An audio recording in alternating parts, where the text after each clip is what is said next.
வணக்கம். நிலமலை தொலைக்காட்சியின் நகர்வளப் பகுதி.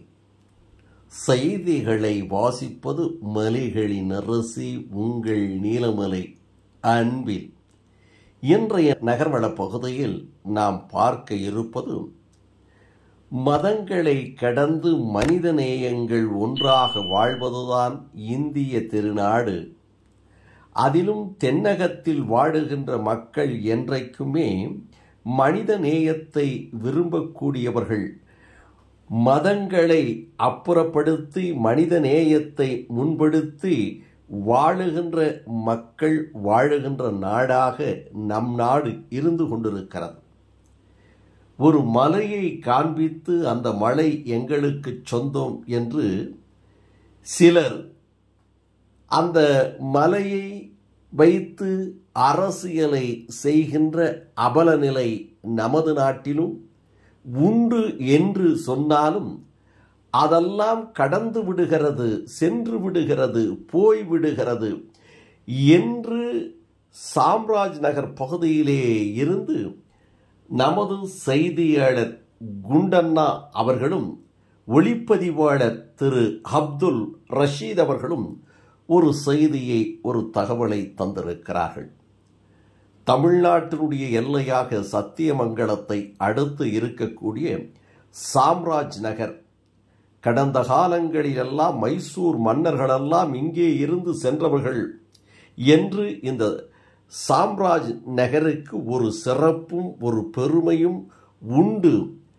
அந்த சாம்ராஜ் நகரிலே இஸ்லாமிய மக்களும் இந்துக்களும் கிறிஸ்தவர்களும் ஒற்றுமையோடு சமமாக, பாகுபாடு இல்லாமல் மாமன் மச்சான் என்ற கொள்கை ரீதியாக என்ற உணர்வோடு அவர்கள் வாழ்ந்து கொண்டிருக்கிறார்கள் என்பதற்கு இது ஒரு எடுத்துக்காட்டு என்று ஒரு கோவில், ஒரு மசூதி, ஒரு தேவாலயம் என்று எடுத்து காண்பித்திருக்கிறார்.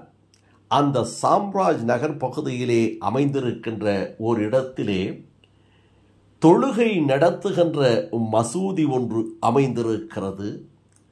அந்த மசூதியை அடுத்து ஒரே செவர் என்று சொல்லக்கூடிய அளவிற்கு, ஒரே சுவர் என்று சொல்லக்கூடிய அளவிற்கு அருகிலே கோவில் ஒன்று இருக்கிறது. அந்த கோவிலிலே பூஜைகளும் ஆராதனைகளும் வழிபாடுகளும் நடந்து கொண்டிருக்கும். அதே நேரத்தில் இங்கே இஸ்லாமிய மக்கள் மசூதியிலே தங்களுடைய கடமைகளை, தொழுகைகளை நிறைவேற்றி கொண்டிருப்பார்கள்.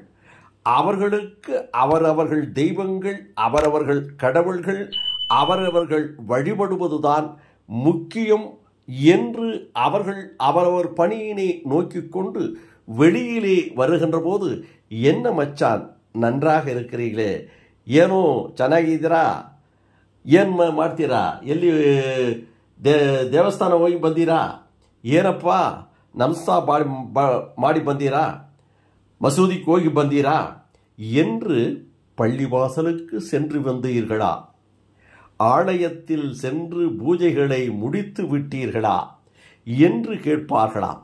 அதைப்போல இந்த பக்கத்திலும் ஒரு கோவில் இருக்கிறது. மசூதியை சுற்றி ஒரு பக்கம் கோவில், அடுத்து மசூதி, அதற்கடுத்து கோவில். அதே பகுதியில் இன்னொரு இடத்தில் கிறிஸ்துவ தேவாலயம் இருக்கிறது. அதன் பக்கத்திலே கோவிலும் இருக்கிறது. கோவிலிலே மணியடித்து பூஜை செய்கின்ற நேரத்திலே அந்த தேவாலயத்திலும் மணியடிப்பார்களாம். அந்த தேவாலயத்திலும் மணியடித்து அவர்கள் அங்கே ஜெபம் செய்வதற்கு, அங்கே ஆராதனை செய்வதற்கும், இயேசுபிரானை வழிபடுவதற்கும் அங்கே பூஜைகளை செய்வார்களாம்.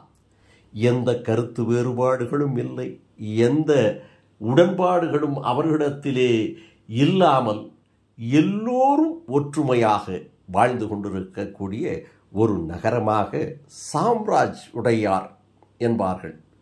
அந்த சாம்ராஜ் உடையார் மன்னன், மைசூர் மன்னனாக இருந்த சாம்ராஜ் உடையார் வாழ்ந்த இந்த சாம்ராஜ் நகர் ஒற்றுமைக்கு எடுத்துக்காட்டாக அமைந்திருக்கிறது என்றும் இது தென்னகத்தின் வழிபாடாக அமைந்திருக்கிறது.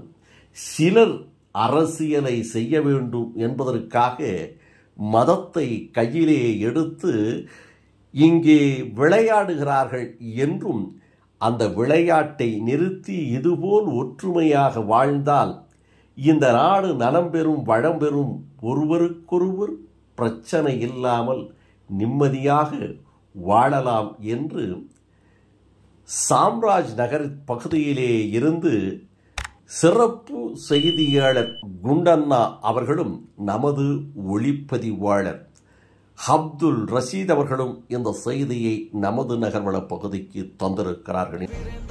சத்தியமங்கலத்து பக்கத்தில் இருக்கிற சாம்ராஜ் நகரில் பாருங்க, இங்கிட்ட ஒரு கோயில், நடுவில் ஒரு மசூதி, அங்கிட்ட ஒரு கோயில் இருக்கும். அது தெரிவித்து இதுபோன்ற செய்திகளை உங்கள் நீலமலை தொலைக்காட்சியிலும் உங்கள் நீலமலை தொலைக்காட்சி யூடியூப் பகுதியிலும் கண்டு மகிழுங்கள் என்று தெரிவித்து, இதுபோன்ற செய்திகளை நமது நீலமலை தொலைக்காட்சியிலே யூடியூப் பகுதியிலே காண்பதற்கு இதுவரை நீங்கள் யூடியூப் பகுதியிலே அங்கத்தினராக மாறாமல் இருந்தால் உடனடியாக யூடியூப் பகுதியிலே சென்று சப்ஸ்கிரைப் செய்து பெல் பட்டனை அமர்த்தி அங்கத்தினராக மாறினால் இனி என்ன இதுபோன்ற செய்திகளை கண்டுகளிக்கலாம் என்று தெரிவித்து நகர்வள பகுதியில் வணக்கம் கூறி விடைபெறுவது என்றென்றும் உங்கள் நீலமலை அன்பில்.